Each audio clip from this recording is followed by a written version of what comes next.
You are listening to In Conversation with Jennie and Mark. Hello and welcome. I am Reverend Jennie Adams from Holy Trinity, Prince Consort Road, South Kensington. And I am the Reverend Mark Adams from St Margaret's Church of Antioch, officially in Barking. Look at us. We've upgraded and gone a little bit posh, haven't we? We have upgraded, yes. Because we're now on Spotify and Apple and YouTube. So all the usual podcast platforms, as they like to say. We're just getting all professional. So let's start. Let's start. Today we're going to look at Mothering Sunday because that's what's happening this weekend. Yeah. Mark, how do you feel about Mothering Sunday? I don't find it the easiest time or Sunday of the year, to be honest.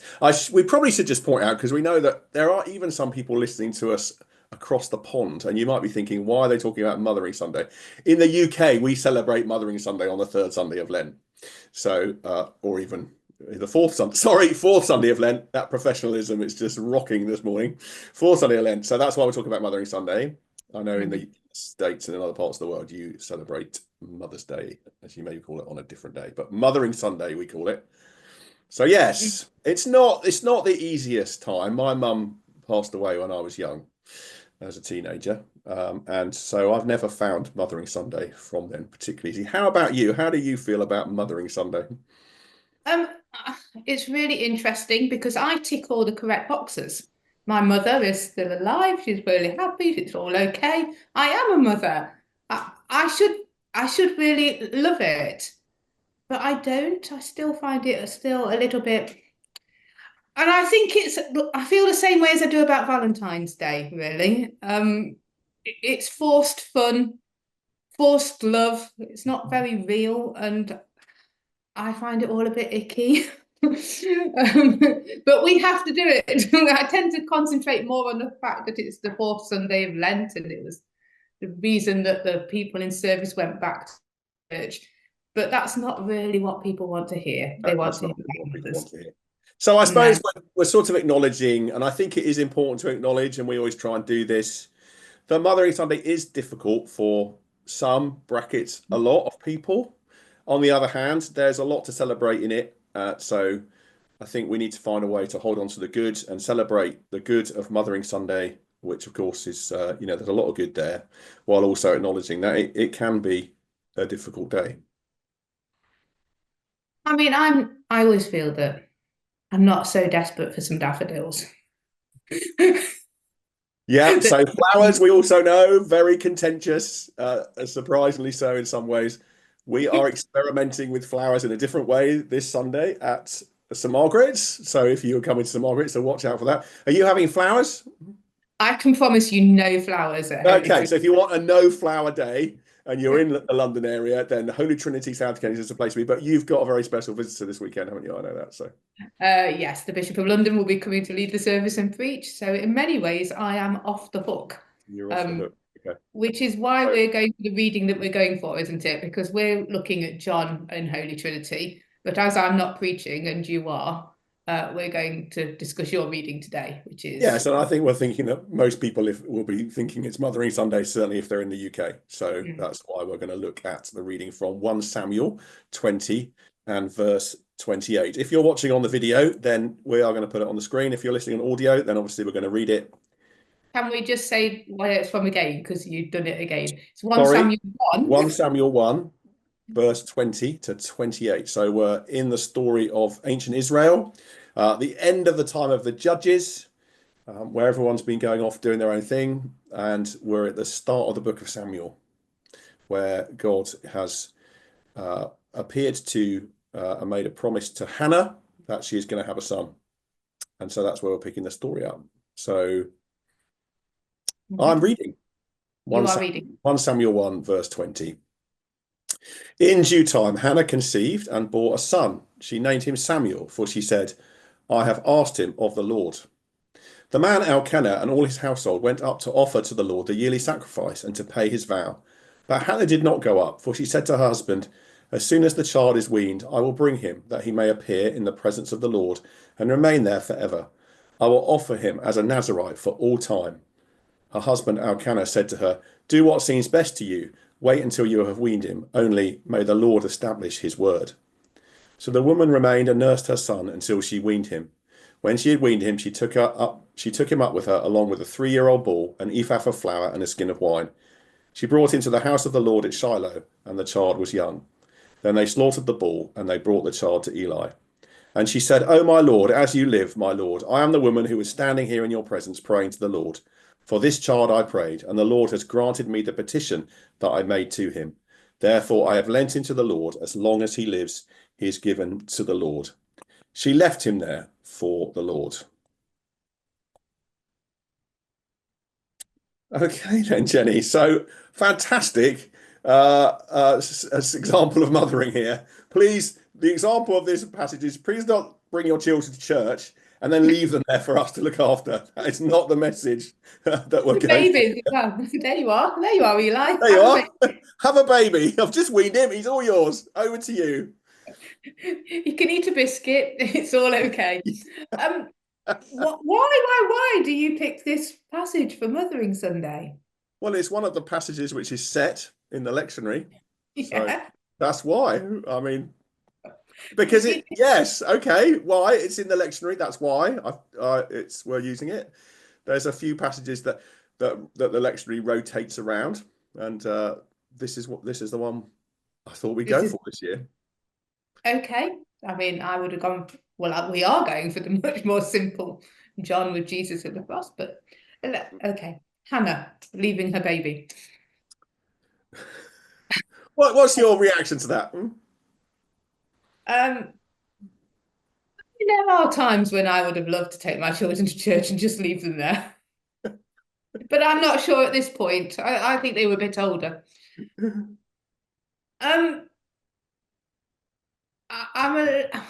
Every time I read it, I kind of just a bit surprised. I mean, it is the ultimate sacrifice to hand your child over.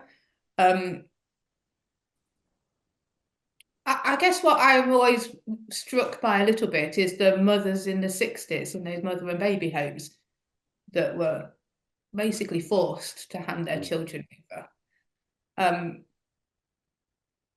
And I mean, I suspect in your congregation there might not be any, but there might be.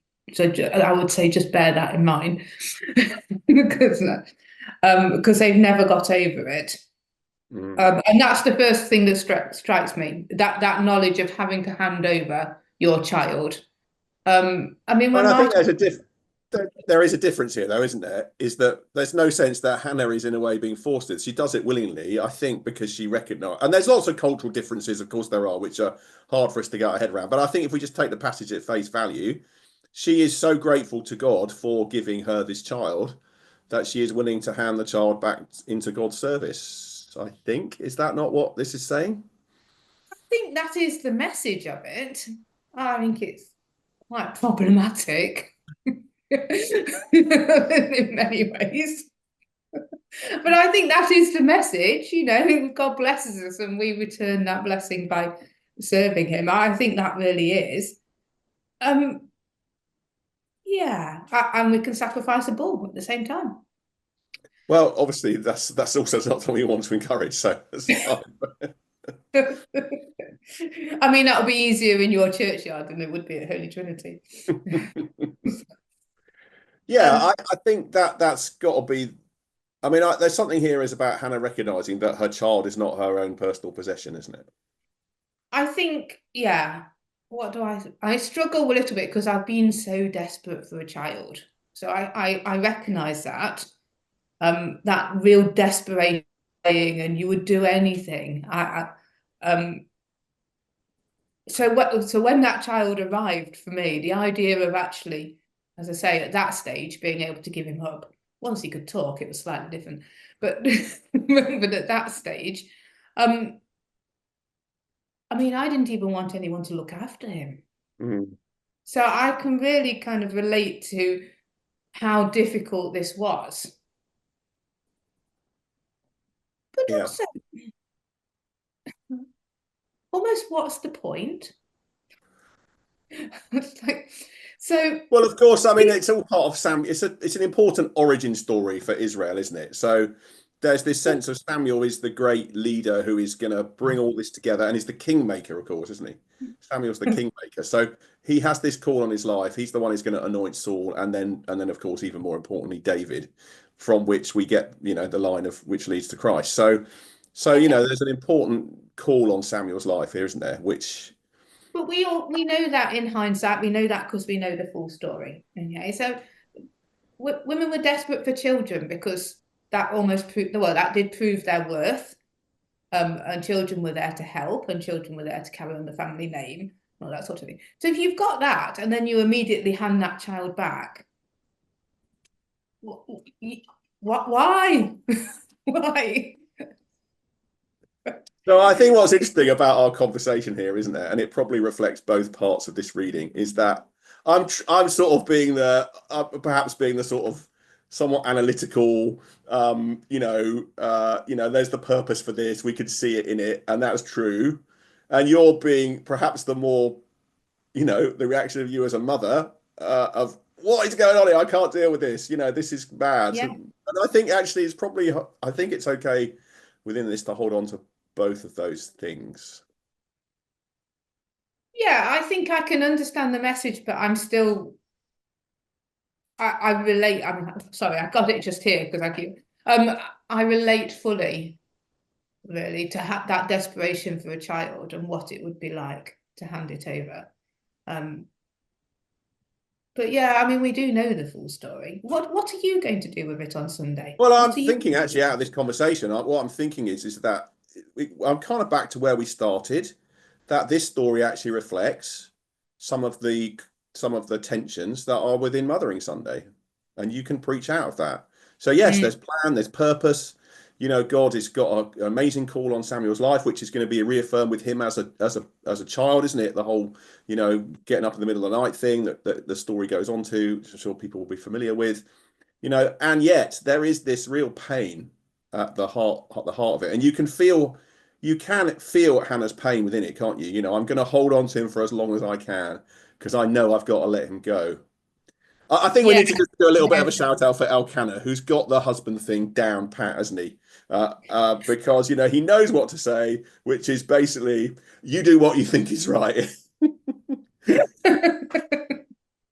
I think that's a little kind of window into what life was like for them. Do what seems best to you. I think that's always a well done, Elkanah. Striking a blow. Husbands everywhere. Maybe, or maybe just absolving himself of all responsibility. It depends how you look at it. I mean, absolutely. I take it either way. But no, I mean, coming back to the kind of, I think that what's interesting is that tension is there in this passage.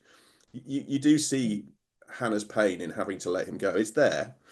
I'm holding on to him for as long as I can. And yet she also acknowledges that this child is not her possession.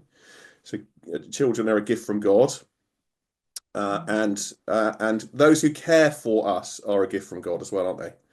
So, Hannah cares for Samuel, and Samuel presumably carries that all through his life, even if he has a strange upbringing. So I'm taking out of it. I have a rather practical historical question, which I think I know the answer to. So this probably wasn't the only baby in the temple. So there must be a section of handed over children. I don't know the answer to that. I don't know. I never sort of imagined that. I have to be honest. There's a sort of whole kindergarten full of like an extended toddler group that's going to be run by Eli. I don't know the answer to that. That's interesting. I've always thought not really. I've always thought that Samuel was really in a sense singled out here as being, having this unique call, which, it's then worked out in his life. But I don't know. Does that make a difference to how you read it? It's some knowledge of Anna and Simeon, but I don't think Anna was the only person just sitting there on her own. She's just the one that was named. I think actually there were kind of a whole quarter of widows. Or maybe the widows looked after the children. Yeah. Yeah. Of course, and it wouldn't have been the Jerusalem temple at this point, would it? Because it's not been built yet. No, that's true, but But even so, it's still the place yeah, where they offer the sacrifices, isn't it? yeah, historic. Yeah. Yeah, in fact, Jerusalem wasn't, yeah, because David, of course, establishes the city. So, yeah, I don't know the answers to that. I've always imagined him to be there on his own, but we're not told, are we? Whether there's a whole load of children growing up there, maybe there is. You kind of hope for Samuel's sake there kind of was. I don't mean it, but there's I never any, know. there's never any mention of the other children, are they? In the story when they call of Samuel, there's never any No, mention. but that's because he is the one, isn't he? The chosen. They're not going to name them all, are they? No, But no. just Does it make any difference to the message you would want to share? yes, I think so. I mean, it feels a little bit of a safeguarding risk to hand your baby over Yeah, to but that's not really. I like. mean, Doesn't just well, yeah, of course, in our and also 21st century culture, we got a lot of questions. But poor Eli. Here's the baby. this 3,000 years ago. I mean, 50 years ago feels like another country, let alone 3,000 years ago. Yes, there are lots of questions around that. But I don't think that the pain of Hannah giving her child up, in a way, you're right to come back to that. Even though she does it willingly, she does it in response to God's greatest gift to her. That's still painful. And I think you can still see that in the passage. Oh, no, absolutely. And I think that's probably what we should be taking from this, really. Yeah. Yeah. Our blessings are not our own, really. Yeah. Yeah. Well, we hope that's been helpful as some reflections for Mothering Sunday. We hope you have a good Mothering Sunday. We've got one thing we wanted to end on, Jenny, haven't we? Which is a poem that you discovered. Do you want to say a little bit more about it? Well, I'm going to just read it really between us, but it's a poem I should name check by Amy Young, called The Wide Spectrum of Mothering. And I read it every year at Mothering Sunday because I think it covers as many people, no matter where they are in that mothering journey or relationship with their own mothers or lost mothers. It just acknowledges everybody, really. Yeah, and I think obviously, yeah, you're right. It's written by Amy Young. She has a website we've called messymiddle.com. And if you like this poem, if you just do a web search for The Wide Spectrum of Mothering by Amy Young, you'll find it. Okay. To those who gave birth this year to their first child, we celebrate with you. To those who lost a child this year, we mourn with you. To those who are in the trenches with little ones every day and wear the badge of food stains, we appreciate you. To those who experience loss this year through miscarriage, failed adoptions, or running away, we mourn with you. To those who walk the hard path of infertility, fraught with pokes, prods, tears, and disappointment, we walk with you. Forgive us when we say foolish things. We don't mean to make this harder than it is. To those who are foster mums, mentor mums, and spiritual mums, we need you. To those who have warm and close relationships with your children, we celebrate with you. To those who have disappointment, heartache, and distance with your children, we sit with you. To those who are mothers this year, we grieve with you. To those who experience abuse at the hands of your own mother, we acknowledge your experience. To those who lived through driving tests, medical tests, and the overall testing of motherhood, we are better off for having you in our midst. To those who have aborted children, we remember them and you on this day. To those who are single and long to be married and mothering your own children, we mourn that life has not turned out the way you longed for it to be.